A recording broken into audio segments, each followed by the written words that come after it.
शरद पवार ने मंगलवार को बड़ा सियासी विस्फोट कर दिया। इससे महाराष्ट्र की राजनीति में कयासों और अटकलों का नया दौर शुरू हो गया है। अजित पवार की हाल ही में बीजेपी से नज़दीकियों की चर्चा लगातार तेज हुई थी। इन सब के बीच शरद पवार ने मुंबई के वाई.बी. चव्हाण सेंटर से ऐलान किया कि अब वो एनसीपी के अध्यक्ष पद से इस्तीफा दे रहे हैं, रिटायरमेंट ले रहे हैं। इसके संकेत मिलने लगे थे। सबसे पहले जब उन्होंने रोटी पलटने वाला बयान दिया था तो साफ इशारा था कि एनसीपी में कुछ बड़ा होने वाला है। वहीं उनकी बेटी सुप्रिया सुले ने भी कहा था कि 15 दिन में 2 राजनीतिक विस्फोट होंगे, एक महाराष्ट्र और दूसरा दिल्ली में।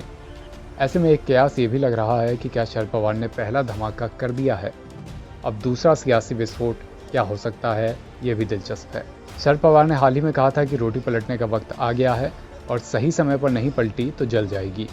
यानी पवार ने इशारा कर दिया था कि नेतृत्व में बदलाव का अब सही समय आ चुका है। इसके कुछ ही दिन बाद वाई.बी. चव्हाण सेंटर से शरद पवार ने रोटी पलट दी, या यूं कहें कि एनसीपी अध्यक्ष पद से रिटायरमेंट का ऐलान कर डाला। यानी पहला राजनीतिक विस्फोट तो महाराष्ट्र से हुआ। अब सवाल उठता है कि दूसरा राजनीतिक विस्फोट कब और कहां हो सकता है। सुप्रिया सुले ने कहा था कि दूसरा विस्फोट दिल्ली से होगा।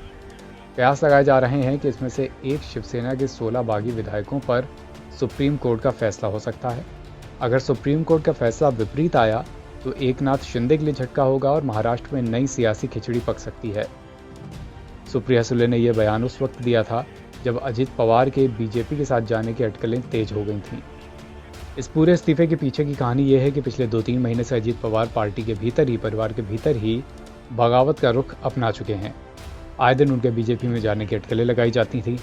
इसके बाद अब शरद पवार कहीं न कहीं अजित पवार को चित कर दिया है। इसके साथ ही बीजेपी के उस तथाकथित प्लान को भी खत्म कर दिया है जिसमें वो पवार परिवार में फूट डालकर एनसीपी को साथ लाने की तैयारी कर रहे थे। ये कुछ उसी तरह हो जाता है जैसे उद्धव ठाकरे परिवार के खास रहे एकनाथ शिंदे के पार्टी से ज़्यादातर विधायक और नेता उनके साथ चले गए थे। शरद पवार के घर में पार्टी के अधिकतर फैसले कौन देगा, इस पर लगातार सियासी ड्रामा चल रहा था। अजित पवार चाहते थे कि पार्टी शरद पवार के बाद सबसे ज़्यादा उन्होंने संभाली है, तो ऐसे में पार्टी के अगले अध्यक्ष वो खुद बने। इसके लिए उन्होंने विधायकों की लॉबिंग शुरू कर दी थी, जबकि एनसीपी का एक धड़ा सुप्रिया सुले को अध्यक्ष बनाने के पक्ष में था। हालांकि इन दोनों ही मामलों में शरद पवार लगातार शांत नजर आ रहे थे, लेकिन अचानक उन्होंने अपने समर्थकों को बुलाकर जिस तरह से इस्तीफे का ऐलान किया, उससे अजित पवार पर दबाव बढ़ गया है। अब वो अलग थलग होते नजर आएंगे, क्योंकि उन्हें पता है कि पार्टी हमेशा संवेदनाओं के आधार पर चलती है। शरद पवार के इस्तीफे के बाद पार्टी में संवेदनाएं और समर्थकों का ज्वार शरद पवार के साथ होगा। एनबीटी ऑनलाइन की रिपोर्ट।